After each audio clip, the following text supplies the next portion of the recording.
welcome to the F1 paddock here at the circuit Gilles Villeneuve in Montreal, ahead of this weekend's Canadian Grand Prix. And unbelievably, it's already round 9 of the World Championship. And Max Verstappen, well, he has more than a healthy lead at the top of the standings, leading his Red Bull teammate Sergio Perez by 53 points. Red Bull has won every race this season. So are there any indications that this weekend will be any different? I'm Rosanna Tennant, and this is 5 Live Formula One, live from Montreal.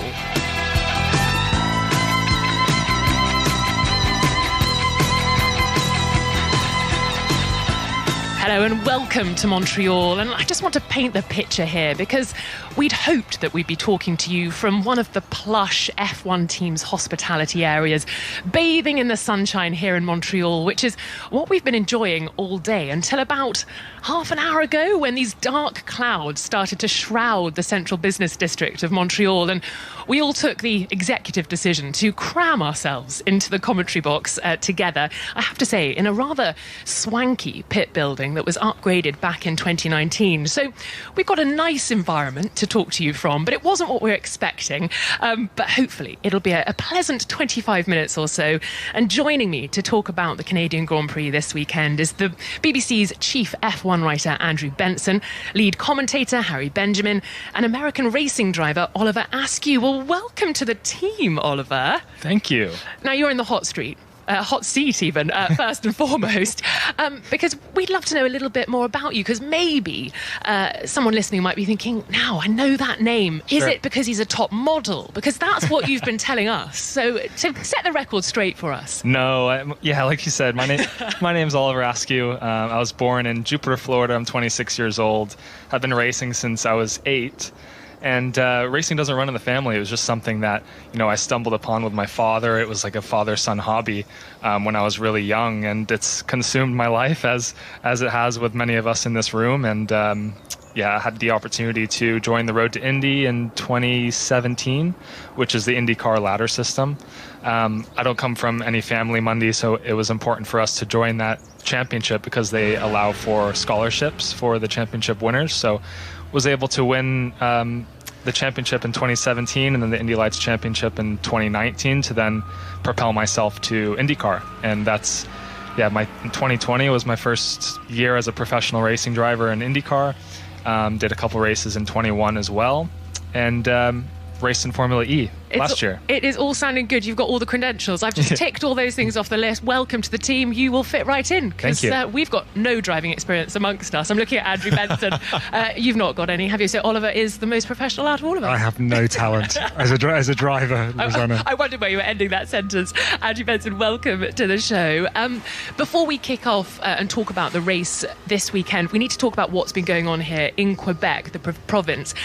There obviously have been some wildfires, and there was a little bit of a worry about whether or not the race would go ahead, but it seems like we're all set.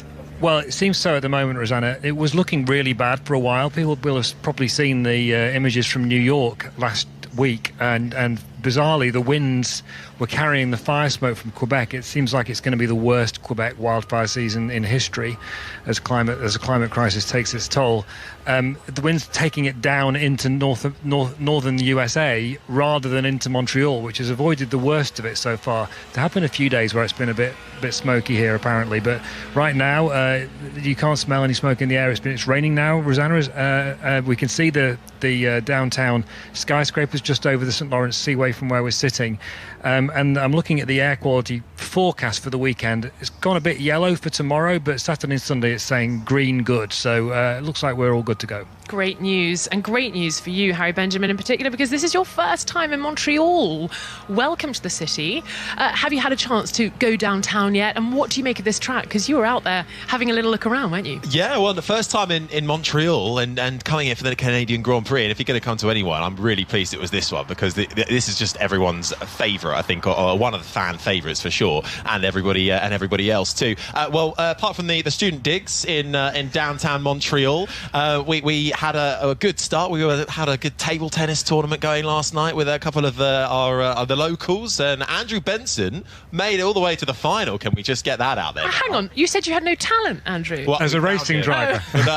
As a table tennis player, Andrew Benson is a dark horse. I think I got a bit lucky because Oliver went off to his room to do something. I To charge your phone, wasn't it? That's right. Yeah, I had to order pizza for you guys. Yeah, But you beat some of the locals as well. I did beat the locals. Well, they in the end. I think the level went up in the. It did. I couldn't compete. Yeah, that was my chance to bow out. Yeah. Benson carried on though until the very end. Oh, So- I like it. A little bit of table tennis or ping pong. What are we doing ping here? pong, You bit know? of both. But I like that was our first sort of evening downtown Montreal, and it's brilliant. And then, yeah, as we say, came to the track this morning, me and Ollie, and came. It's such a cool entrance when you come in as well. You walk over the bridge, and got all the photographers there waiting to take pictures of Ollie, so we can send them to the modelling agencies that he's really only here for. But then I did drag Ollie round for a track walk, and even though it's raining and it's really overcast and greyed over now, it's still a bit muggy outside. It certainly was earlier as well when it was full sunshine and heat. And I made him walk all the way around the track. Literally drug me around. Yeah, he really didn't want to. We even got an offer on the final main straight. They said the track was closing down, and did we want a lift back? And I went, no, we're nearly there. We'll walk. Ollie's like, yes, please, take me. Yeah, no, but I wanted a picture of the Wall of Champions, so I made Ollie walk It's with a lovely me. track to walk around. It's beautiful. It's really challenging. When you walk it, you get to see the gradient changes, the undulations in the track, the off-camber, on-camber sections. There's a particularly good corner. I think it's 4 and 5, which looks like a boring chicane when you just see the track layout, but it's not at all. It falls way on the exit, and there's an off-camber on the entry, and that's why you see people hitting the wall there on the exit. The main straight, though, is not the best place to be walking. It's a bit boring by the time you get there, so I'm not surprised, Oliver, you wanted the lift back. Yeah. Harry wanted the full experience. But you're right, Andrew, you do get such a sense of the camber when you get out there. I think our camera work here in F1 is so good now that you don't see that until you get out on track. But Ollie, as a driver getting out on track there, what are the challenges? There are so many little unique idiosyncrasies to Gilles Villeneuve, the circuit of. Yeah, and you could almost call it a street course. When this is shut down, it's not a very busy park, but as far as traffic goes, but I'd say it's a hybrid of a street course and a road course, because there is so much runoff in certain areas of the track, and in certain areas there's not. So it is very busy. There's not much time to rest through Sector 1, Sector 2.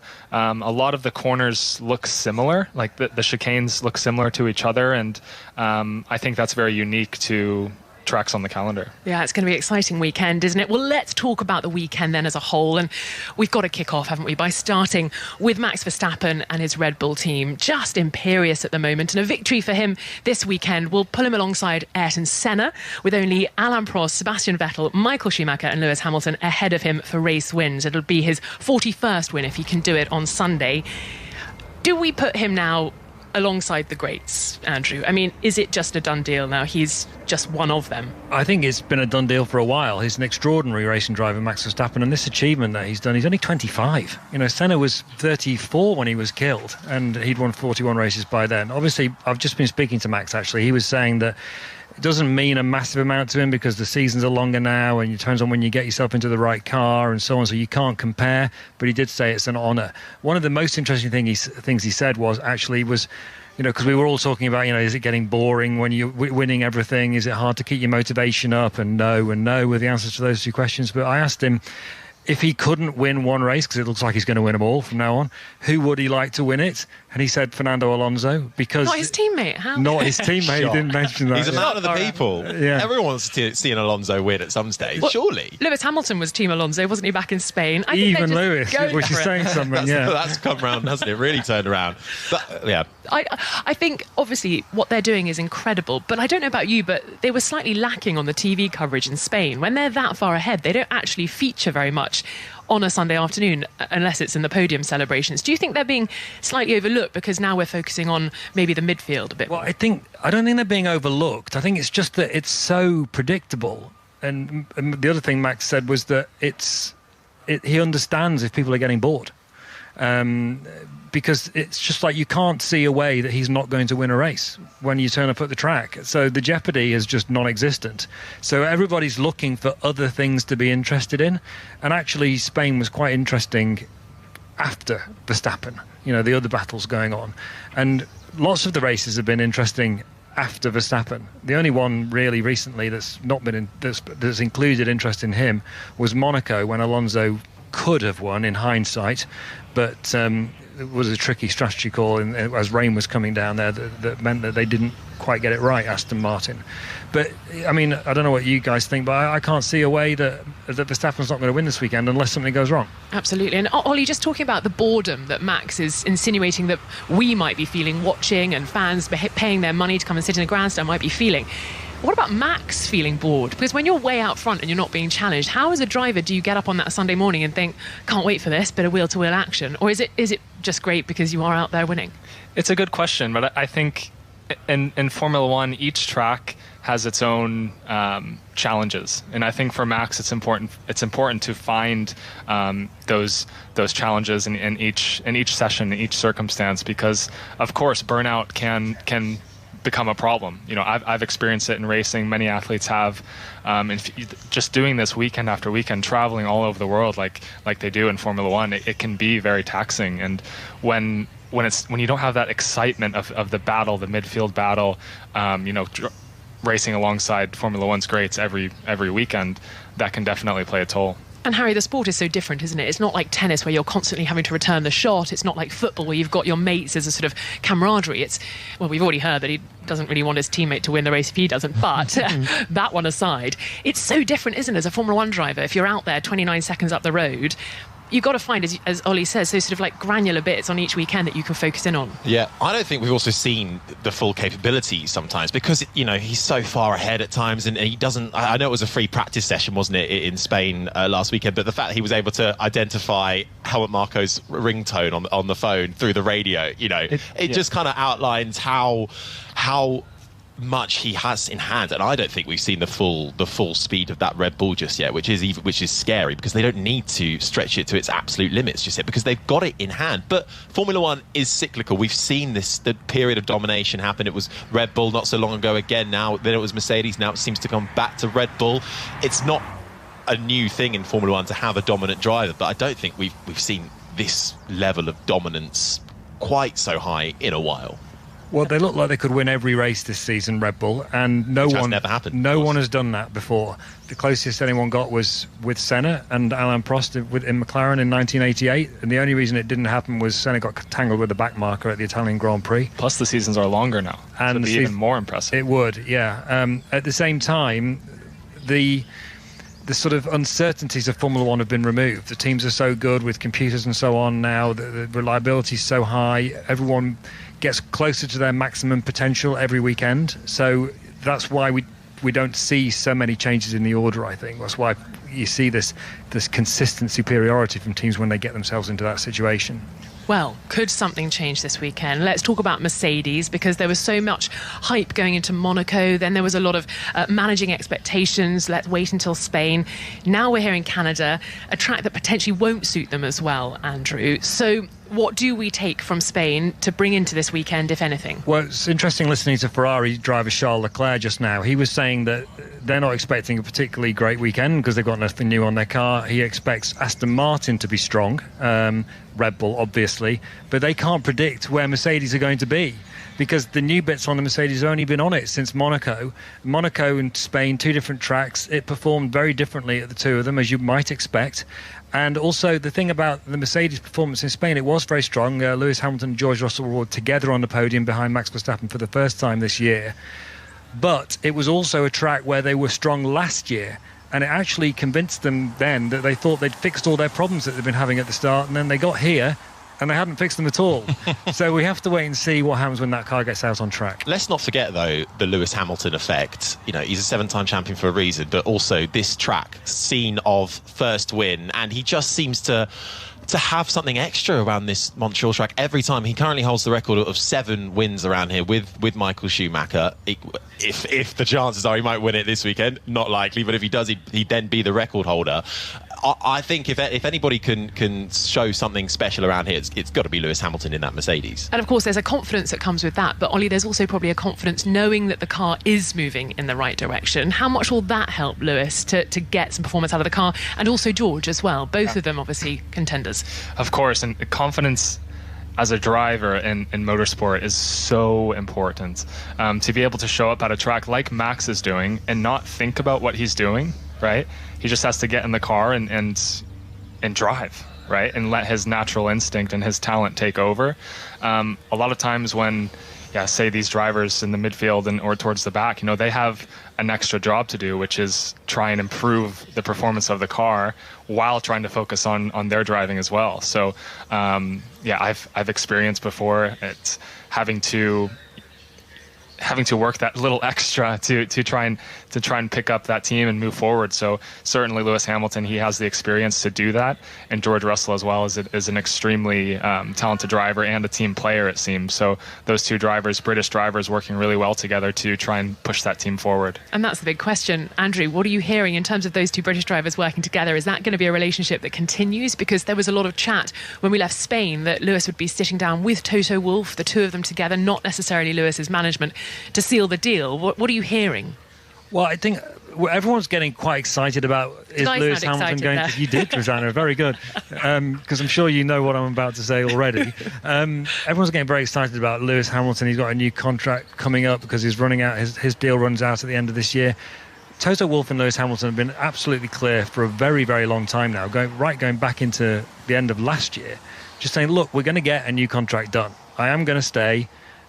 The contract will be signed. It's just a question of talking and then getting it signed. He's going to Ferrari. Yeah, exactly. So it's like, I have to say I'm not on tenterhooks waiting for it, because I don't doubt what they're saying, because all the way through Hamilton's history at Mercedes, when him and Wolff have said we're going to do a new deal, they've done a new deal. Obviously one day they won't do a new deal, but this doesn't look like the time that's going to be. When do you think it will be? Because there's often sort of strategy at play, isn't there? Some good news when they need it, or a sort of lull in proceedings. Do you know something, Rosanna? No, I don't. You sound like you do. When Lewis wins this race and becomes the all-time record holder around the Canadian Grand Prix. We signed, and it's just given me a new lease of life. Exactly. And suddenly the W14 is the best car to drive. And, I love it. No, I don't know, but it is often the case, isn't it? A bit of a, not even a dead cat necessarily, but a bit sort of... Well, they tend not to do it at a race weekend. Yeah. That's what I would say. They don't tend to announce these things then. They tend to do it in between races. Maybe lead up to Silverstone. Here we go. Conjecture abounds. Well, actually, I don't know if you've been following on social media. I'm sure you have. But George Russell seems to be in amongst it with all the other different sports going on at the moment. He was at the tennis. He's at the football. Mates with Jack Grealish. I mean... He's come out with some punchy comments as well recently. He was saying, I can't remember exactly which publication, Andrew, I'm sure you remember it, but he was saying that there are certain drivers in the field that you just know their spatial awareness isn't as good as perhaps other drivers in the field. Yes, 3, exactly. And so I think the big question is, come on, at them. Who are we talking here? And then I think he got a bit of a bite back on that, because I think a lot of people were thinking, are you including yourself in that? Throwback to Imola, Bottas, when they had a collision when he was in the Mercedes. A lot of people bringing that up. So he's not afraid to be a bit bully in the media, that's for sure. Plot twist, I'm one of them. Yes, exactly. And he was also talking about scoring a lot of own goals as a child in football. So I'm glad he didn't pursue that career option and that he went for Formula 1. I think he found the right one, yeah. Absolutely. So there we go. Lots to look out for this weekend for Mercedes with these upgrades. And as we look out of the commentary box now, the rain really is starting to lash down on the Île Notre Dame here in Montreal. And I'm glad we made the call to come into the commentary box, and the guys are nodding along. I think it's quite cosy in here. I had the umbrella ready, just in case. And the St. Lawrence Seaway, which is just outside the window, looks even more forbidding, doesn't it, in these conditions? It's rapid. When we were driving into track this morning, I have never seen a river move so fast. It is frightening. You don't want to jump in there. But were you parked somewhere over there, Andrew? Oh, goodness. Don't get me started on the parking story. Can I just say, the first time I saw Andrew this morning, we didn't come in together, obviously. He had his own car, walked in, came to the commentary box, and I just saw Andrew on the phone banging his head against the wall. Yeah, that sums it up. Yeah, I think I'm parked in Ontario for the weekend. So the hire car might get ditched tomorrow morning, Rosanna. I might be in with you guys. I can't believe you have a hire car. I thought you might have a driver, a chauffeur as such. Yeah, well, so the woman in the posh city centre hotel. Yeah, can we discuss that me and Rosanna are on the same flight? We were one row behind each other, but she was in the lovely business premium economy or whatever it was, and I was slumming it. Unbelievable. I got told off for talking to Harry. Yeah, she he actually requested for the curtain to be pulled across so we could no longer chat. Separate me. No, not at all. And now we're staying in dorms. Yeah. We won't go there. Dormant feeling. It's all part of the experience, Oliver. It'll get you back. I'm sure you'll want to be part of the team again. It's what keeps us coming back for more. Well, as I say, I was looking out of the commentary box, and it does look pretty wet out there, and it would be wrong not to talk about the weather in the lead up to this race. And even though Julian Palmer isn't with us, because he's our sort of resident weather forecaster, I think we should talk about it because we've had quite a lot of wet weekends already this year, obviously with the terrible cancellation of the Emilia-Romagna Grand Prix, but we've also had rain in Spain, in Monaco. So is it going to be like this on Sunday afternoon, Andrew? Well, according to the teams, yes. So the prediction for qualifying is 80% rain chance at the moment. Normally when Formula One officially says it's 40% chance of rain, that means it doesn't rain, but 80% means it probably will. And let's not forget, it rained in qualifying here last year. And Verstappen got on pole, of course, but Alonso was second. And you get him in there. Yeah. So, and they've got some upgrades this weekend, Aston Martin as well. So, and Hamilton will be, I think, quite keen on some rain too. He is very special around this track. Yeah, I found it interesting this year, though, in the lead up to the race, I'd asked the drivers, and if it rains, is that something that you'd relish? Is it an opportunity? A lot of them have actually preferred it to stay dry, which normally you kind of expect them to want a little spanner in the works, but maybe this weekend would be different. They're so boring, aren't they, the Formula 1 teams? We had this exact conversation, me and Ollie, before we came on air. Be like, what we love up here in the commentary box for a Sunday race, either it starts off dry and then a bit of rain comes down, or it starts off wet and it dries up nicely. It's just brilliant. What did you say, Ollie? Well, that gives me butterflies because as a driver, that's the last thing I want to experience.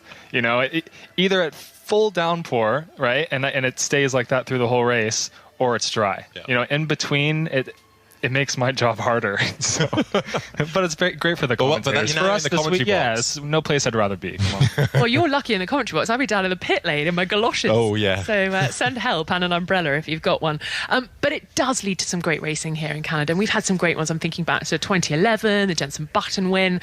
So there could be a classic on the cards. Could be. It's one of the better racing tracks on the calendar for sure. There's always jeopardy because the walls are so close, as Ollie was saying. The long straight down to the final chicane means overtaking is possible usually. And then that final chicane has the Wall of Champions on the outside, so christened in 1999 when I think 3 world champions ended up in it. Michael Schumacher, Jacques Villeneuve and Damon Hill. Yeah. It's a really tricky last corner. So always lots of excitement and energy around the Canadian Grand Prix. And Ollie, you went out on track today, but obviously it was dry. As a driver, I know you say it gives you butterflies when it rains, but this sort of track, there's so many sort of switches of direction in the wet. How hard is that then to control a car? It's very difficult. And I want to start with dry running conditions and that style and the mindset. It's more like driving in a rhythm because lap after lap, things don't really change, right? You have tire degradation, maybe the track temperature will change by a couple of degrees, maybe the wind will move. But in the rain, every corner on every lap is changing. Like it's just a constant, you're having to really think about things while you're out there and really understand, how the car is moving through the corner and really be on top of, the balance of the car and your inputs and your brakes and all the settings on the car that can be changed these days. So it's definitely when the drivers earn their money. Certainly do. I can't wait to watch it if they're put through their paces in the rain this weekend, and it is still raining, just doing a constant weather update for you. Let's push it on to predictions then. And I'm not interested in race winner because potentially that is a Max Verstappen signed, sealed, delivered one. A crazy prediction from you all quickly. I think I said this on the post-race, what was the last race? Spain podcast that we did for the checker flag. Yuki Tsunoda, I think, will have a P6 or something like that from Tsunoda and AlphaTauri. That's a crazy prediction, I know. It requires some retirement in front of him. But I think I've been so impressed with Tsunoda right now and AlphaTauri, well, him being able to get the most out of that AlphaTauri car, that I think if anyone can surprise us, it might well be Yuki. Well, he'll try to make amends for Spain. What about you, Ollie, then? Oh, prediction. Crazy one. I want to go... Verstappen doesn't win. With a wet race and Lando Norris on top. Wow. So about Russia, that? making amends for Russia back in 2021. Yes. Okay, there we go. And he's going to emulate Jenson Button. What was it? 2011. 6 stops. On the final lap. Norris is a good shout for qualifying if it's wet. Well- The McLaren, he and the McLaren are really good in the wet. I can't do outlandish predictions, but I'll say that Alonso and Hamilton will be on the last 2 podium positions behind Verstappen. How about that? That'll be nice. Okay, well, my crazy prediction, which isn't really crazy, we've never had 2 Spaniards on a podium. I think Carlos Sainz went well here last year. Fernando Alonso did too, but in the Alpine. Now he's in the Aston, and he promised me, of course, he wouldn't let it happen again, not being on the podium. But maybe he'll let that go because his teammates should be on the podium. Maybe he'll usher Lance Stroll in front of his home crowd into a podium position. Thoughts on that one? Depends how much extra he gets paid for it. No chance. He'll take the win. Oh dear. Well, great predictions, crazy or not. We're going to have a lovely weekend here in what is now a bit of a wet Montreal. We'll be back tomorrow where you can catch the practice sessions on 5 Sports Extra and the BBC Sport website. And then on Sunday, you can hear the race in full here on 5 Live from 7 p.m. This has been an IMG production for BBC Radio 5 Live. And now we're taking you 4,000 kilometres southwest as the crow flies from here to the Los Angeles Country Club as the first round of the US Open is underway, where we can join Catherine Downs and the team. Over to you, Catherine. Thank you very much, Rosanna. Lovely to hear your voice again. I understand that we have some history together. We used to work together at BBC Regional TV down in the southeast. But I think those days it was more a case of me making your tea. I was a lowly work experience girl. But yes, a few years on and things have changed, hopefully for both of us. I'll check you out in Montreal. Enjoy the race. I hope the rain stays off. I hope you don't need your umbrella. It is absolutely scorching back here in the UK, so you're missing out on the best weather. But fingers crossed for an exciting race and a bit of a cat amongst the pigeons with the weather tomorrow.